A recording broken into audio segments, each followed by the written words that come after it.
Before we get into this video, I want to forewarn you that this is going to be one of those episodes where I talk about a topic that might make you feel kind of sad.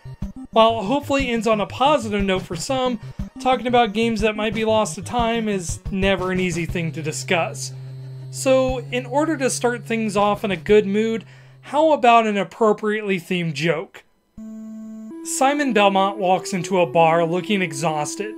The bartender asks him what's wrong, and the Belmont responds, "Dracula put a curse on me, and now everywhere I go, I'm followed by this axe armor and he won't leave me alone." The bartender nods, empathizing. "What a terrible night to have a curse. I can understand. We just had to bury my mother this morning. It's been difficult. She loved jokes and was always trying to help people out, and I miss her dearly. I wish to carry on her legacy." As he pours him a drink, Simon seemed distraught, just constantly looking at the door whenever someone walked in. Feeling sorry for the hunter, the bartender thinks for a moment and says to Simon, "Stay here for the night. When he comes again, I'll handle it. Just stay in your room when he arrives." The Belmont looks confused, but he agrees and goes into the back room. The next morning, the axe armor senses where the Belmont might be staying and walks into the bar, and the bartender goes to meet him. The axe armor looks for the Belmont, but can't find him, and demands the bartender to tell him where he is. The bartender, with a saddened look on his face, says, "Tell your master he's no longer hanging around here. He was driven mad and then killed himself with his own whip. It was quite an undertaking, but we managed to bury him and back. You can still see the fresh grave dirt from the window there." Indeed, the axe armor looks at the window and sees fresh graves. So, sensing his duty is complete, the axe armor crumples into dust. And just like that, the morning sun had vanquished the horrible night. Jeez, that was horrible.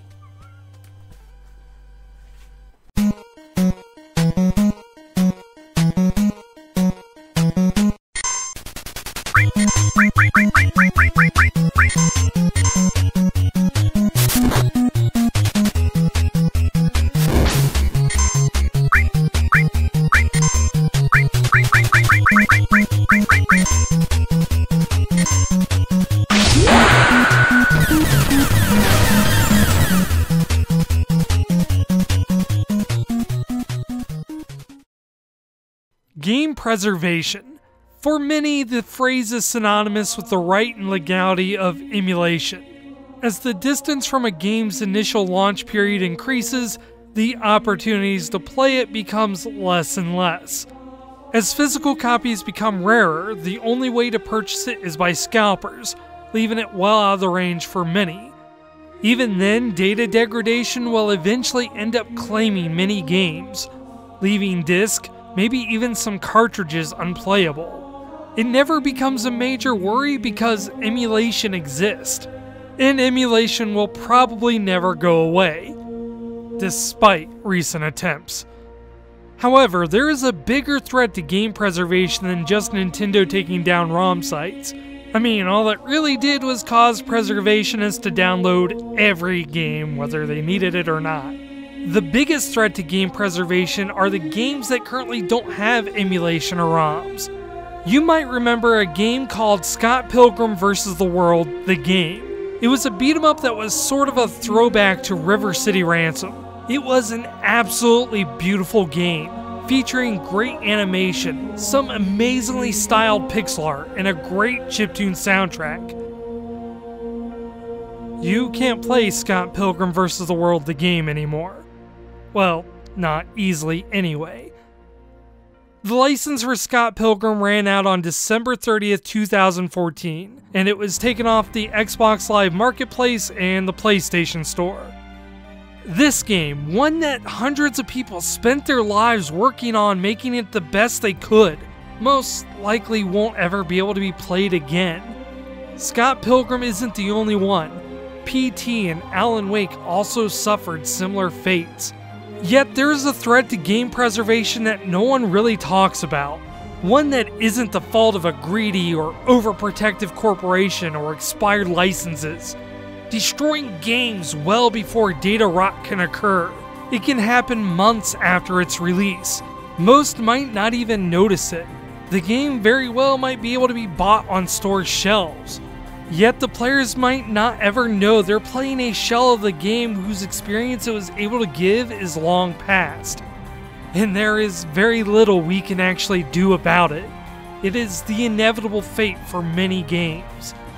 I'm talking about the dead game. It's a game whose design was built around player interaction and online connectivity that, for whatever reason, isn't available anymore. We see this a lot in online games that depend on servers that no longer exist. MMOs like City of Heroes, to the dozens of online games shut down by EA every year. Many of these online games aren't able to be played at all. Even if the game is still technically playable, if the servers are shut down, a large part of their design may be lost. For example, Resident Evil Outbreak. It's a game you can't play online anymore. Its servers were shut down sometime in March 2007, meaning while you can still play the game, the solo experience isn't nearly as close to the same experience you would have playing it online. Not only do you lose out on the experience of interacting with another player, but you miss out important parts regarding the design as well. Damn, this is so cool. You're like pushing the car. I'm over here down in zombies so you can do it. That's so fucking sweet. Nuanced designs that you wouldn't see until you were interacting with another player. This experience is incredibly important to game preservation. I ran into this problem recently. I was fully ready to make a video about Monster Hunter World and its design differences between the original series to how it evolved into the game today. Footage was gathered, the script was written, but there was something missing and something I couldn't replicate. I never played the original Monster Hunter online. Sure, I could take a guess, but I don't really know what it was like to fight Kirin with a party of 4 back then to compare it to how it feels now. It's not an experience I could speak on any authority about, or that anyone can unless you were there when you still could. But what does any of this have to do with Castlevania Harmony of Despair? I mean, you can still buy the game, so that's not an issue. The servers are still around, so you can still experience it. Absolutely nothing is preventing you from playing the game online. Except one thing. Not many people are playing it anymore. Surprisingly, the threat of Castlevania HD disappearing from game preservation isn't coming from a certain company's greed or a desire to erase the past. Well, not entirely. Instead, the impetus actually lies with us, the players.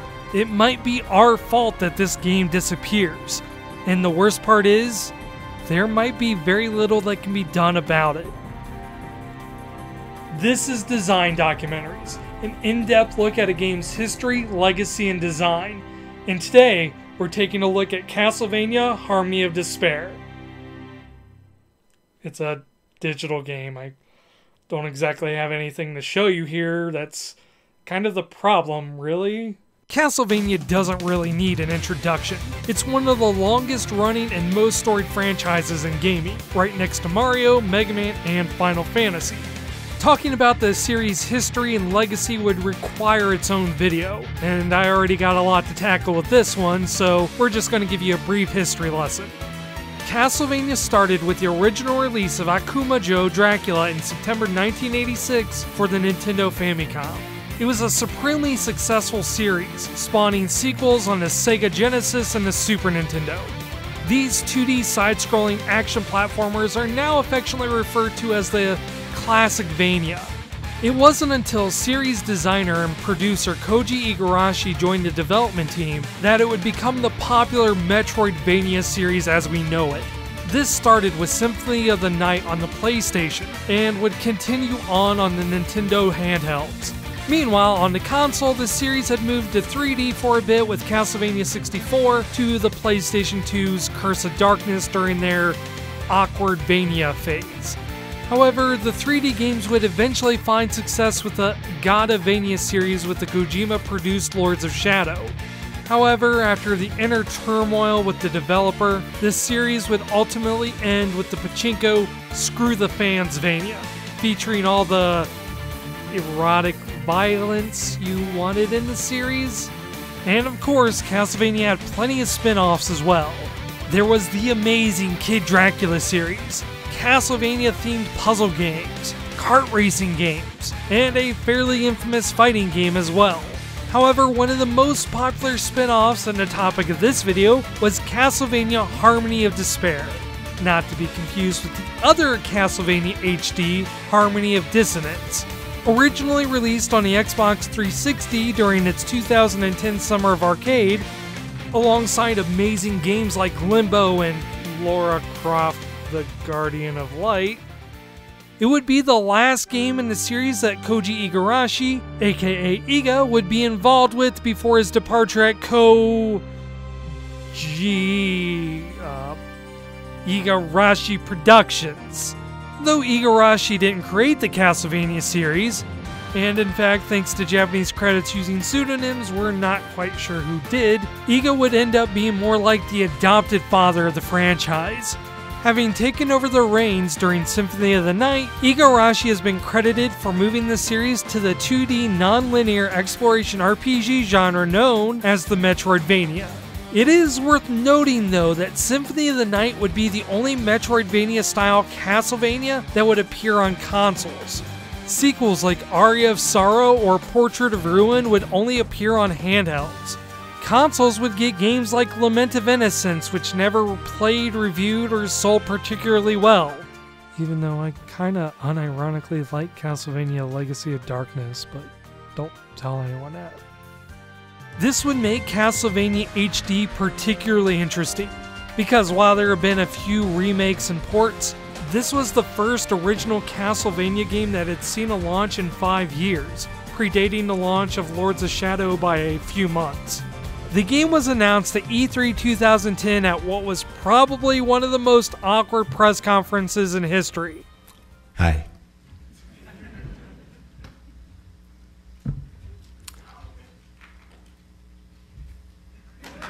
Yeah. Anyway, it was announced by Igarashi himself near the end of the conference. Iga had the idea for a Castlevania game in which the map would take the entirety of a high-definition television. If that seems a little weird, remember, this was back in 2010 when HD TVs were just starting to become mainstream. I mean, HDMI output wasn't even the standard for the consoles at the time. That in itself couldn't make a game though. So Iga decided to take advantage of the 360's online capabilities and create the first ever multiplayer Castlevania game.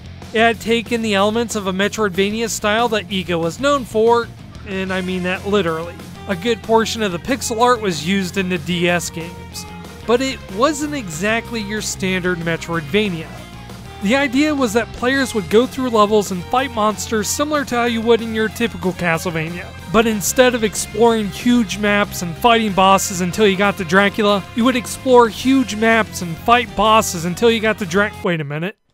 The difference is, instead of a giant map filled with different sections like it would be in Symphony of the Night, each section was effectively its own level. You would fight your way through various monsters, collecting items and equipment on your way until you got to the level's boss. You'd fight it and hoped it dropped one of the several rare items it had so that you could use it to fight other bosses to get their rare items. And it usually didn't, so you would have to fight the boss again, and again, and again, and again. Also, you could do it with other players. In a way, it's sort of a 2D platforming Diablovania. Admittedly, it's a tough concept to explain, and it was an even harder one to sell. Initial reviews were mixed, and some of which were absolutely scathing. Heavily criticized was the constant grinding, the reused assets, and the extremely difficult and unforgiving single-player campaign. Meanwhile, others were upset that we got this instead of a full-fledged Metroidvania on the console, complaining the fact that it was a co-op game and not a real Castlevania game. The reused pixel art and the non-standard gameplay gave the impression that it was just a cheap cash grab. The fact it was a console exclusive for the 360 for an entire year and sold at a premium price of $15 plus another $25 if you include all the DLC, that didn't really help matters. Yet even among the harshest critics, the game still had its fans. As time went on, Harmony of Despair went from a betrayal to everything that was holy in the series, to that weird yet strangely addicting Castlevania, to eventually one that dedicated communities had sprung up around even years later after its release. And it was fairly successful as well. Though it's hard to find exact sales numbers, Sony had mentioned it in one of their PlayStation blogs that it was the second most purchased digital game of the year, following right behind Journey. And it also must have sold well on the 360, considering Iga himself had stated that the game wouldn't get DLC or a PlayStation release unless it sold well. Currently there will be 5 playable characters. You've seen the trailer. We might add more if the game sells well. もしかしたらですね、ステージも増えるかもしれません。これはお客様次第です。 We might add more stages, but again, that all depends on you guys. 皆さんいっぱいアピールしてあげてください。 Please help promote this game. というわけで、キャスルワニア半分。 Geez, you look at that clip now and you can sort of hear a desperate man wanting to escape. If only I had known, those were the dance moves of men who had nothing to lose. Even to this very day, Harmony of Despair still has its diehard fans. When Igarashi was doing the Kickstarter for Bloodstained Ritual of the Night, his spiritual successor to Castlevania after he left a company that thought this was a good idea, save the universe with 9 lovely characters in Automatius Excellent. You are guaranteed to have fun as you shoot the core. And now, a sneak peek at the girls of Automatius Excellent. I'm sorry, that I just really enjoy that presentation. It's just so cringy. It doesn't matter if you like Anoa and the Vic Viper. No Gradius fans? Vic Viper? Anyway, Iga did an Ask Me Anything on Reddit, and fans were calling out for support for a multiplayer mode that was similar to the one in Castlevania HD. There's even an active Discord community where you can still find people to play with. And if you're lucky, you don't even need that. You might just stumble upon a random game. For an 8-year-old game, Harmony of Despair has a lot of staying power. Well, comparatively anyway. While yes, you could buy the game right now and possibly enjoy it like you would have been able to 8 years ago, chances are the experience you're going to find is much different than the one you would have had back then. Finding a group randomly is the same odds you would get for a miser ring drop, and getting a group together at the same time can also provide a challenge. And in both cases, you might be playing with 1 or 2 people at the most. And that's if it even works at all. Though the servers are supposedly still active, the game is filled with disconnects and crashes from what is most likely a server that hasn't seen active maintenance in years. While Harmony of Despair might not be a literal dead game, it is definitely in the twilight years of its life. You might be asking, why is any of this important? I mean, it's unreasonable to expect everyone to play the same game forever. Games die all the time. Everything from MMOs to mobile games are shut down every month. Not because some greedy company, just because people aren't playing it and it doesn't make sense to keep the server up. And that's true. There is, quite sadly, a lot of games that I could have talked about instead. So what makes Harmony of Despair so special? Well, in order to answer that, we have to take a deep look at Castlevania HD's design. As mentioned before, Castlevania HD is this weird mix of Metroidvania meets Diablo. For the most part, it plays almost exactly like your typical Castlevania. Various horror-inspired monsters guard platforming sections, with you having to navigate a maze-like area to get to the game's boss. Even the bosses themselves are filled with that same classic need for pattern recognition, knowing where and how to dodge and attack. The only major difference is the inclusion of multiplayer. Simply put, if you enjoyed the gameplay of any of the Metroidvanias, you would most likely enjoy this game. And I mean that almost literally. Castlevania HD acts like a sort of celebration of Igarashi's contribution to the series, starting from Symphony of the Night all the way to the Order of Ecclesia, and everything in between, and then some. Each character plays similar to how they did in their respective games. Alucard focuses on weapons he found, using his mist and wolf form to dodge attacks, and is able to use spells like Soul Steal and Dark Metamorphosis. Soma plays similar to how he does in his series, using weapons while collecting souls from enemies to get different attacks. Meanwhile, Charlotte collects an entirely different set of magic attacks from enemies, all the while blocking spells with her magic shield. And Shinoa can use the power of various glyphs that she absorbs off enemies, and she can access areas that others can't using the power of Magnus. Well, how does that work? But let's just say you're a fan of the more classic Vania style of games. You aren't left alone there either. Julius plays like Simon from Super Castlevania 4, complete with 8-way whipping and the ability to swing off the same points that Shinoa uses. He can also use his Omnia Veritas to dodge attacks like he could in Aria of Sorrow. Happen to be more Narundo? You can play as Richter, using his highly mobile martial arts to deal a lot of damage in a short time.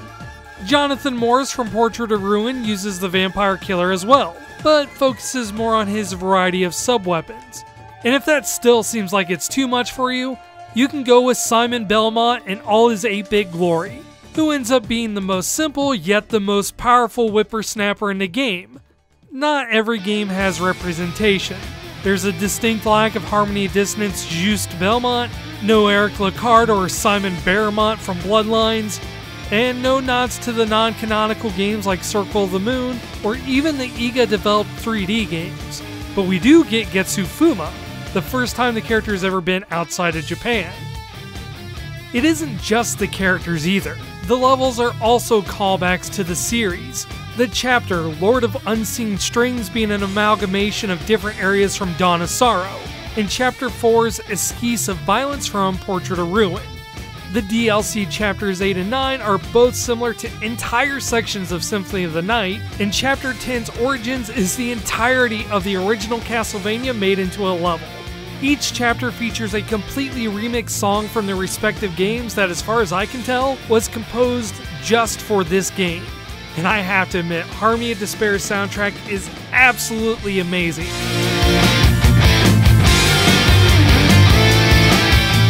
The end result is a game that plays more like a love letter to the series. Castlevania Harmony of Despair is the Igarashi equivalent to games like Super Smash Bros. Or Heroes of the Storm. And in some strange sense of hindsight, it almost stands a bit defiant of the direction that the non-IGA produced Lords of Shadow games had taken. It's not all that surprising, considering that, as mentioned before, this was Koji Igarashi's last Castlevania game, a series that he had been part of up to this point for 15 years. That's only one aspect of Harmony of Despair, but the key focus of the game is on the multiplayer. While you can play the game solo, the majority of the game's design is built around the fact that you're going to be playing it with up to 5 other players. Mechanically, not much changes. Enemies might have more health, but they don't really get any harder to fight. There's no friendly fire, so you rarely get in the way of each other's abilities, and it's not a game that requires a ton of communication or teamwork.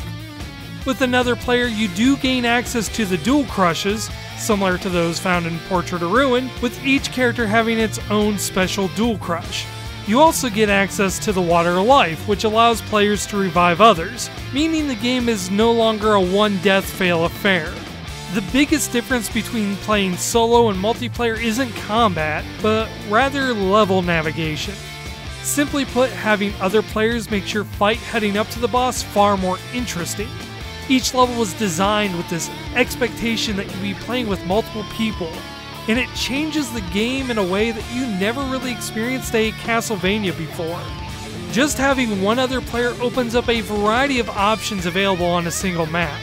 For example, when you're playing solo, it's almost impossible to get this treasure chest, but if you continue on, you'll notice that the switch will stop the flames. So, by having one player hold it while another player opens the chest, nets everyone playing with a potentially useful item. Another on the same level is this platform, which is normally impossible to reach, but it's not so difficult when you have another player available to jump off of. Most levels also allowed you to go through them in different ways. Chapter 9 is an excellent example of this. Based off of Symphony of the Night, you could go through the main hallway of Dracula's castle, fighting wargs and zombies, and slowly making your way to the big room. However, if you're good at platforming, you can navigate yourself above the castle and get to the boss much faster. But if you took the hallway and happened to be playing as a Shinoa or an exceptionally skilled Julius, you could take this path to get to the boss as well. Most times, these levels were designed in such a way that players would split up and ultimately converge on the boss. Ideally, you would have players take all the routes and grab as many chests as you could. Some levels even have players start off with different locations, but even then they were able to help each other. A player on one side of the level could activate a switch that would grant a shortcut to the other player, and in turn that player could open up a gate that allowed the second player to meet up. This amount of teamwork could effectively turn the game into a speedrun. Some levels that would take upwards of 15 minutes to go through alone could be done in 8 minutes, and a good team could do it as little as 3 if they just wanted to rush the boss. So yes, while you can play the game solo, you're really only getting part of the experience by playing it offline. Not in content, but in experience. And as the player base continues to get smaller and smaller, there is less of a chance that you'll be able to get that experience. And you can probably guess how I feel about not being able to gain experience. So the question is, what can we do? How do we preserve this experience not only for ourselves, but the future? And the answer to that is, unfortunately, not a whole lot, really. Games created with an online component ultimately have a limited lifespan. That may range from only a few short years to potentially decades, but eventually something will claim it. It might be cheaters that makes the game unplayable for others. It might be that the servers are shut down. Or, in many cases, as many new games come out and interest in old ones wane, people will just stop playing it. It isn't just with Harmony of Despair either. It happened with Metal Gear Online. No, I mean the good one. I love that game and I can no longer play it. I can't even accurately make a video about its design because there's no way to effectively show it to you. I was a guest on Avalanche Reviews because I was one of the people that played Resident Evil Outbreak while it was still online, and I could speak on a position of authority with it. Which you should totally watch, by the way, because it's awesome. There's a link in the description below. Tell them Sober sent you.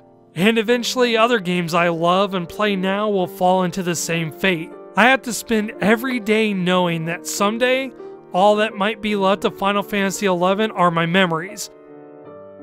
And a potentially crappy mobile port. It's unreasonable to expect everyone to play the same game forever.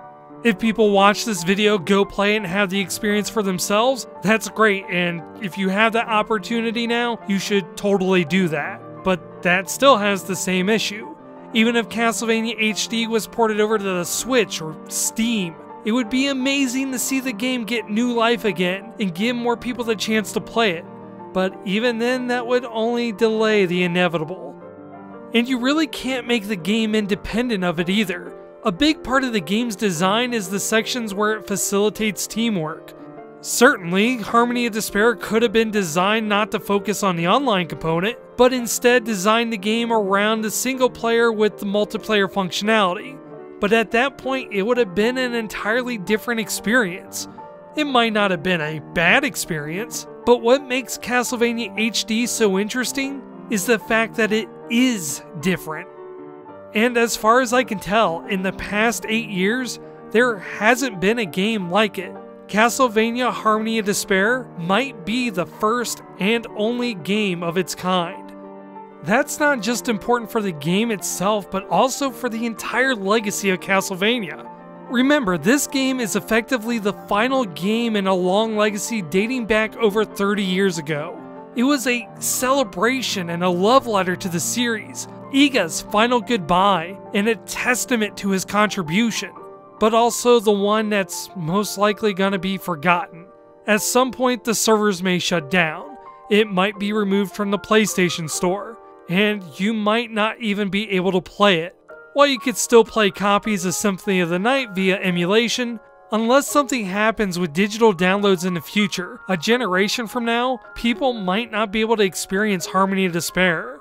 Most game companies certainly don't care about game preservation, and a particular one is more than happy to burn a legacy motivated purely out of spite. There is a very real possibility that Castlevania Harmony of Despair might be lost forever, much like the earliest silent films. its legacy of only being known as that weird multiplayer Castlevania, when in fact it meant so much more. And again, this doesn't just apply to Castlevania. Nearly every online game runs the risk of this. And it hurts me to know that there are games out there that I might have loved. Games that I could have talked about, and they're gone. And it scares me to know that there are experiences I've missed for one reason or another. And that there's nothing I can do about it.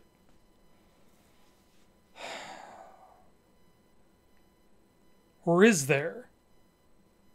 While it's true that there isn't a whole lot we can do to stop it, that doesn't mean there isn't anything we can do. Obviously, seeing that a great part of their legacy is at risk of disappearing, the company that owns the rights to Castlevania would obviously create a successor that everyone can enjoy, right? And believe it or not, that's exactly what they did. Introducing Castlevania Grimoire of Souls, the first original Castlevania game released in over 4 years. It's an online game similar to Harmony of Despair. It would seem like finally, after all this time, no, wait. It's a mobile game, and it has microtransactions and 2 different kinds of currency. Never mind then. However, that's not the only option. Castlevania HD had its fair share of fans, those who were worried about the game's legacy and are going to great lengths to preserve it. Now, I'm going to show you something, but you gotta promise to keep it a secret, okay? You can tell your friends, but avoid talking about it too much. I don't want a certain company throwing a cease and desist around. Alright, I'm trusting you. Back in August of 2016, a YouTuber by the name of UniHD put out a video titled Castlevania HOD Unity Ver. It was a recreation of Harmony of Despair done completely in the Unity engine, and ever since then, this anonymous Japanese developer has been working diligently to not only recreate the game completely, but also expand on it. There's already new levels, new items and characters, and also an expert mode which increases the difficulty even more. But the best part about it is, this game is completely playable, even online, and it's still in semi-active development with a fairly active Discord behind it. As you can expect from a fan project made in Unity, the game is a little rough around the edges. It's by no means a one-to-one port with the original, and even after 2 years in development, it still has quite a ways to go. Currently, as of this video, they are looking for programmers to help rebuild the engine, as well as sprite and sound rippers. Also, as with any kind of fan project like this, there is a chance that it'll never reach a final release, either due to developer burnout or a certain company throwing a C&D on this port of HOD. It wouldn't be the first time. However, there is a chance it might stealthily make it to completion, fingers crossed. This mirrors a lot of the independent game preservation efforts on titles that might not have existed in the future. Resident Evil Outbreak was saved due to some amazing fans at observe.org, allowing you to play the game again with friends, randos, and even some YouTube personalities. Likewise, Save MGO revived Metal Gear Online, and though the community is small, the fact that you can still play it online is crazy. And if I can round up 11 other people, then you know what I'm going to be working on. And yes, even Final Fantasy XI might be saved from obscurity with private servers. Thanks everyone, I know about Nozomi, so you can kind of calm down on that. Even better is that recently, the Library of Congress had taken the first steps towards game preservations regarding online servers, protecting museums from DMCA claims. While we're still a long ways off from just being able to turn on our PS2 and play in Monster Hunter like we could 10 years ago, it is a great first step in saving a game's history. Even if you aren't technically inclined, there is always something you can do.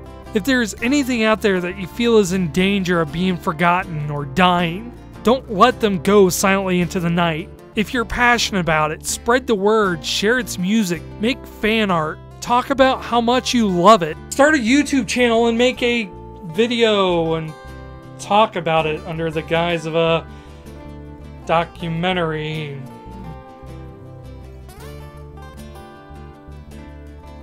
And maybe share that video. It's important because the impetus is mostly on us. There are a lot of games that will eventually be lost to time, and we can't count on anyone else to preserve their legacy or their history. Because even though these games might eventually disappear no matter what we do, as long as we keep talking about it, they will never truly die. Perhaps they might even see a rebirth in ways we never expected. And that's why it's important to share your experiences. After all, gaining experience builds character. But more importantly, you must remember that the only thing necessary for evil to triumph is for good men to do nothing.